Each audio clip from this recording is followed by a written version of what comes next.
और यहाँ तो हम जाते हैं, वहाँ जेब कटवा कर आ जाते हैं, 10,000 रुपये ले गए कुल्लू और मनाली मई जून जुलाई में, और अपने पैसे खर्चो, वह कुछ दिनों के लिए इधर उधर सैर सपट्टे करो और पैसे बर्बाद करके वापस आ जाओ। यहाँ का तो ये सुख है। और सतलोक में जाने के बाद वो कभी अभाव नहीं, कोई खर्च नहीं और किसी किस्म का कोई वहाँ दुख नहीं। अब हम कोई मरना नहीं चाहते और ये परिवार बना रहो, हम मरा नाम न कति जरूरत नहीं, चाहे दुखी और भी हो जावा, हम यहाँ से नहीं जा सकते, जरूरत ही नहीं हमने जाने की फिर। लेकिन यह मृत्यु खतरनाक हमारे लिए और वृद्ध अवस्था, और ये सारा वहाँ होगा और वहाँ फिर दुख नहीं, कोई काम नहीं, अपना बहुत ही सुविधा है आपको। वहाँ भी आपको परमात्मा की याद बनी रहती है, परमात्मा की जो सिमरन वहाँ भी आपने करना होता है, उस सिमरन का इतना आनंद आता है। कई व्यक्ति सोचते हैं फिर वहाँ करें क्या, वहाँ परमात्मा की याद, वहाँ बहुत सब सुविधाएं हैं जो यहाँ वर्णन नहीं कर सकते। वहाँ आपको पता भी नहीं चलता कितना समय बीत जाता है और आप सदा सुखी रहते हो। कोई राग द्वेष नहीं, कोई ऐसी चीज़ का अभाव नहीं जिससे राग द्वेष बने, कोई छोटा बड़ा नहीं, वहाँ पर सबको एक जैसी सुविधा है। तो ये सतलोक के अंदर सभी सुविधाएं हैं और वहाँ पूर्ण मोक्ष है वो प्राणी, कोई प्रतिबंध नहीं। क्योंकि जितने भी यहाँ कानून बनाए जाते हैं निकम्मे आदमियों के लिए बनते हैं। जो नागरिक अच्छे होते हैं वो तो वैसे अपना सद्भावना से रहते हैं, वो कोई अपराध करते नहीं, तो वहाँ सभी नागरिक सही हैं, उनका कोई द्वेष नहीं, राग नहीं, क्योंकि यहाँ से वही प्राणी जाएगा जिसका नेचर सुधर जाएगा और भक्ति धन हो जाएगा। तो यहाँ आपका व्यवहार और स्वभाव सुधारने के लिए प्रैक्टिकल कराया जाता है।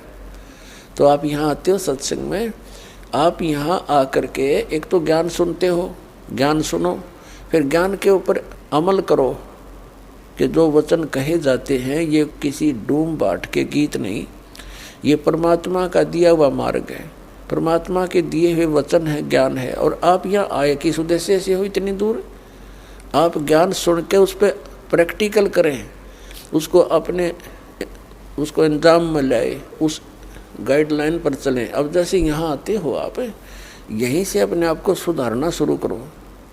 जैसे सभ्य लोग होते हैं, बस में बैठे और कोई देखा कोई वृद्ध है, उसको कहते हैं अपने साथ एडजस्ट कर लेते हैं, आओ आप बैठ जाओ।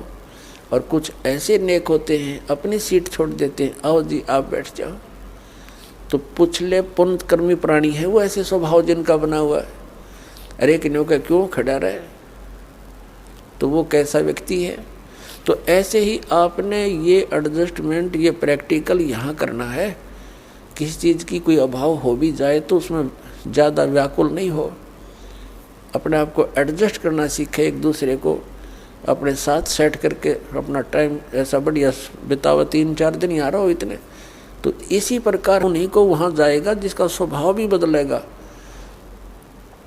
और आपका अंदर अभिमान कम हो जाएगा। अभिमानी प्राणी वहाँ नहीं जा सकता। तो यहाँ से आपको बिल्कुल सुधार के और भक्ति से परिपूर्ण करके तब वहाँ भेजा जाएगा। तो वो व्यक्ति फिर वहाँ जाकर एक सभ्य समाज बन जाएगा। वहाँ विकार होते ही नहीं, क्योंकि वो शरीर ऐसा नहीं है, वहाँ विकार नहीं। तो कहने का भाव ये है कि वहाँ जाकर के हमने वो सब सुख प्राप्त होंगे। अब प्रसंग चला है कि परमात्मा की भक्ति किस लिए करें, ना करने से क्या हानि है, करने से क्या लाभ है। तो क्या बताते हैं कि नर से तीतू पशुआ कीजे, गद्दा बैल बनाई, ये 56 भोग कहाँ मन बोरे, कहीं कुरडी चरने जाई। अब क्या बताते हैं कि जो ये भक्ति नहीं करते और करते हैं तो अपने शास्त्र अनुकूल नहीं करते, पूर्ण परमात्मा की भक्ति शास्त्र अनुकूल नहीं करते, परम संत की खोज नहीं करते, और वो भक्ति करके भी जीवन व्यर्थ कर रहे हैं। क्या बताते हैं कि सुखदेव ने 84 भुगती बना पजावे खरवो, तेरी क्या बुनियाद पुरानी तू पेंडा पंथ पकड़वो हो। सुखदेव एक ऋषि हुए हैं और उनके अंदर पूर्व जन्म के एक ऐसी पिछले संस्कार थे कि बचपन से उसमें एक सिद्धि थी आकाश में उड़ जाने की, आकाश में उड़ जाने की सिद्धि थी।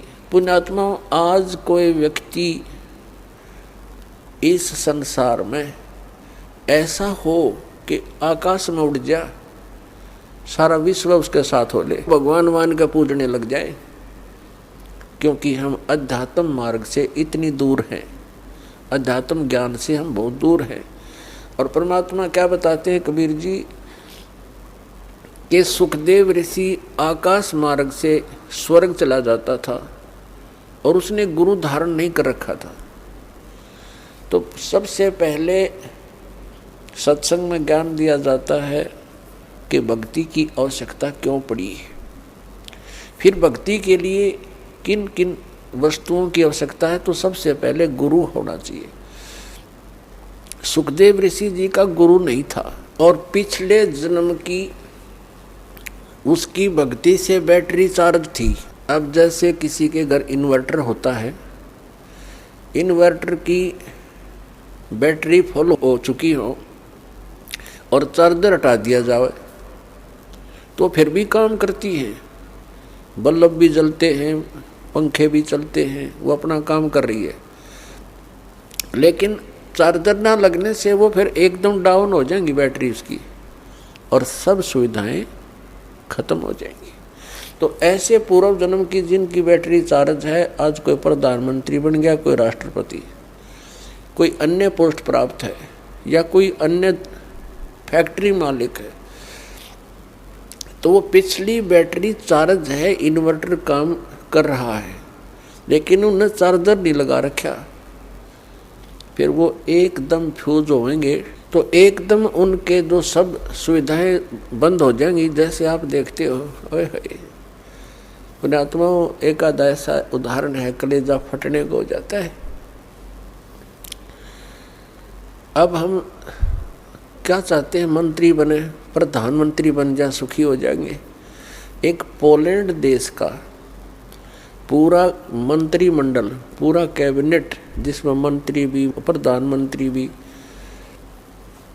और एमपी भी, देखो उनकी साथ बोल दी, एक का विमान में बैठ के किसी का शोक व्यक्त करना चाहते मुंह काढ़े, और वो विमान दुर्घटनाग्रस्त हो गया। कहते 95 सदस्य थे उसके अंदर, जहाज के अंदर 95 के 95 मर गए। और उनकी कितनी आशाएं थी, कितनी उच्च पोस्ट थी उनके पास, और क्या लेकर गए इस गंदे संसार से।